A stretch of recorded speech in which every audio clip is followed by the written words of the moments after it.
Welcome back. 6:44 now. This time of year, you may see fires burning on grassy areas all across central Ohio.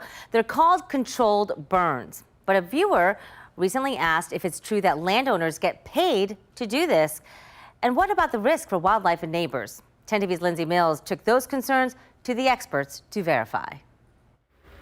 This was the fiery scene near Heather Russell's Kingston home located in Ross County. Russell reached out to 10 TV with this question. Are landowners being paid for the prescribed burns? And what happens to the wildlife? And how is this affecting the neighbors? To answer Russell's question, our sources are Kevin Kasnick, a park operations and resource manager for Columbus and Franklin County Metro Parks, the USDA's Farm Services Agency, and the Ohio Department of Natural Resources. According to our sources, this process is called prescribed burning. It's said to be beneficial in improving plant diversity, gets rid of invasive plants, and improves forest health and productivity. There's a lot of advantages.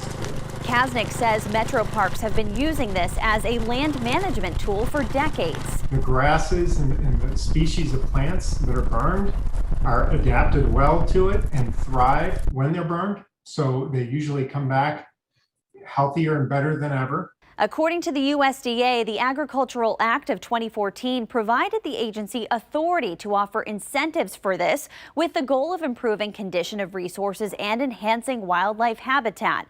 So we can verify it's true landowners can be paid to do a prescribed burn.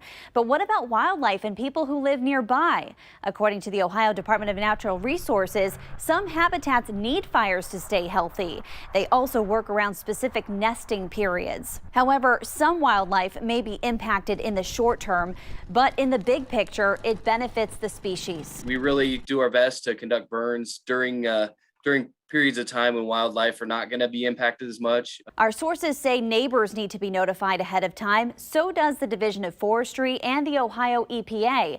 And conditions have to be just right to determine it's safe to burn in a controlled way. It's a really good practice, but it has to be in specific ecosystems during specific conditions. Have something you'd like us to verify? Send us an email to verify@10tv.com. With your Verify, I'm Lindsay Mills.